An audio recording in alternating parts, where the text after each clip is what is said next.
Bismillah, alhamdulillah, wassalatu wassalamu ala rasulillah. Assalamu alaikum, урматтуу мусулман тугандар. Бардыгыбызды жоктон бар кылган улуу жаратуучубуз Алла Таала ыйык Кур'ан-ы Каримде мындай дейт. Estağfurullah billah ve in ta'uddu ni'matallahi la tuhsuha. Эгерде силер Алла Таала берген ni'маттарды, белектерди эсептей турган болсоңор, эч качан эсептеп бүтө албайсыңар дейт.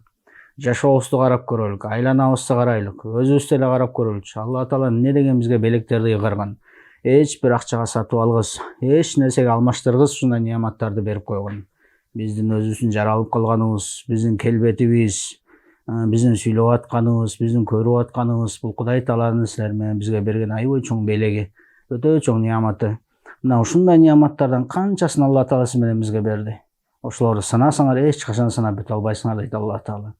Ошол ni'маттардан үчөө жөнүндө Абу Бакр радиаллаху анху мындай деген. Салатун ла юдракна би салатин. Кудай Таала берген 3 нерсе бар. 3 ni'мат бар, аны башка 3 нерсе менен сатып ала албайсың.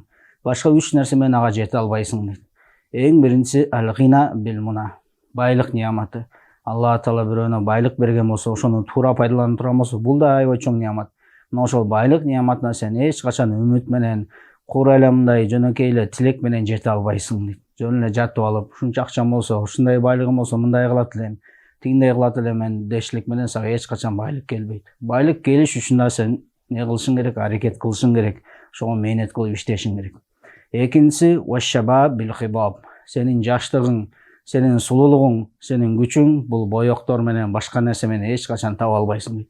Жаш кезиңде кандай сулуу элең, кандай жакшы элең, бир аз убакыт өткөндөн кийин канча боёнсоң дагы, канча баягы операция кылдырсаң дагы, каш чаптатасың, кирпик чаптатасың, бирок Алла Таала берген табигый сулуулукка сен эч качан жете албайсың. Өзүңүздү карап көрүңүз, кандай сизден өткөн сулуу макулук жок. Алла Таала Куранда лакад халакунал инсана фи ахсани тaqвim. Чындыгында биз, акыйкатта чындыгында биз инсанды эң сулуу турпатта, эң сулуу сүрөттө жаратканбыз дейт. Күзгүнү бар бир карап көрүңүзчү, сизден өткөн бир сулуу макулук жок. Алла Таала ушул нерсенин баарын бекер берген. Мына ушул жаштык сулуулук ni'матына да сен боёк менен, башка бир нерсе менен жете албайсың дейт. Эми үчүнчүсү болсо вассиха бил адуя. Ден соолук ni'маты. Бул ден соолук ni'матына сен эч качан дары дармек, башка нерсе менен жете албайсың дейт. Демек бир тууган, өзүңүздүн жашооңузду карап көрүңүз. Сизге өзүңүзгө жетишерлик бир байлыгыңыз болсо, сиздин бир сулуулугуңуз бар, жаштык күчүңүз бар, ден соолугуңуз боло турган болсо, сизге аябай чоң ni'мат берилген. Бул нерсени башка нерсе менен сатып албайсыз. Башка жерден бул нерсени таба албайсыз. Ошондуктан Алла Таала шүгүр келтиришибиз керек. Ушунчалык чоң ni'маттарды бекер эле берип койду. Эми булардан да чоң бир ni'мат бар. Али радиаллаху анху риваят кылган хадисте, Али радиаллаху анхунун сөзү, эгерде сен ni'мат издеп жаткан болсоң дейт, ni'мат издеп, Кудай Тааланын кайсы бир ni'маты бар эле дей турган болсоң, якфикал исламу ni'матан. Сага ni'мат катары ислам дини жетиштүү дейт. Кимге ислам дини берилген болсо, ким мусулман болгон болсо, ага эң чоң ni'мат, эң чоң белек берилди. Эгерде сиздин мейли байлыгыңыз жок, жогоруда айтып кеткен, сулуулугуңуз жок, ден соолугуңуз жок, бирок сизде ислам бар. Эң чоң белек сизге. Эгер ислам менен, дин менен жашай турган болсоңуз, байлык дагы, сизге сулуулук дагы, сизге ден соолук дагы кыямат күнү Алла Таала бейиште түбөлүктүү кылып берет. Эгерде ni'мат издеп аткан болсоң, анда ислам сага жетиштүү дейт. Ошо бир туугандарым, Алла Таала мусулман кылып жараткан болсо, иман берген болсо, буга биз башыбызды жерден албастан саждага жатып алып Алла Таала шүгүр мактоолор айтышыбыз керек. Ошол эле Али радиаллаху анху риваятын уландысында айтат, эгерде бир адам алектенгенге бир нерсе издеп аткан болсо дейт. Мен ушундай зеригип кеттим, бир нерсе кылсам болот эле деп аткан болсо, якфика таату шугулан. Сага алектенгенге, бир нерсе кылганга сага ибадат жетиштүү дейт. Эмне кылганың, эмне кылышыңды билбей жаткан болсоң, ибадат кыл, намаз оку, Кур'ан оку, жакшылык кыл. Мына алектенгенге мындан өткөн сага башка нерсе жок дейт.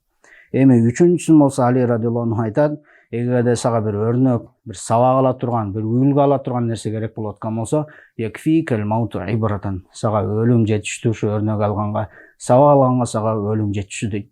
Мисалы, бүгүн бир киши өтүп кетти дейлик. Эми ошонун жашоосун карап көрө турган болсок эле, кече күнү эле анын көзү көрүп аткан эле, оозу сүйлөп аткан эле, кулагы угуп аткан эле, буту басып, колу иштеп аткан эле. Бирок ажал келди, өлүм келди. Көрүп жаткан көзү көрбөй калды, сүйлөп аткан оозу сүйлөбөй калды, кармап аткан кол кармай албай калды. эгер сабак алам деп турган болсоң, өрнөк алай деп турган болсоң, ошол маркумду кара дейт. Башыбызга баарыбыздын башыбызга келет. Азыр мен сүйлөп атам, бир убакыт келет, мен дагы сүйлөбөй калам. Сиз көрүп жатасыз азыр, бир убакыт келет, сиз дагы көрбөй каласыз. Өлүм баарыбыздын башыбызга келет. Мына бир туугандар, ошол Алланын астына барыштан мурда даярданып, Алла Таала берген неаматтардын баарына шүгүр келтирип жашообузду кадырлап билели. Биздин ден соолугубуздун кадырына жетелик, байлыгыбыздын кадырына жетелик, күч кубатыбыздын, жаштыгыбыздын кадырына жетелик. Башка эч кимге буну сатып ала албайбыз эч жерден барып бирөөнөн алмаштырып ала албайбыз. Анан эң чоң неамат ислам неаматы бар бизде. Алла Таала мусулман кылып койду. Буга дагы баарыбыз шүгүр кылалык. Эгер шүгүр кыла турган болсок, жүрөгүбүздүн түп табынан Алла Таала дагы көбөйтүп бере берет. Бул Алла Тааланын угадасы. Ошого бир туугандар жашообуздун кадырына жетелик дагы. Алла Таала берген неаматтарга шүгүр кылып жашообузду өткөзөлүк. Субханаллахи ва бихамдихи, субханаллахил азим.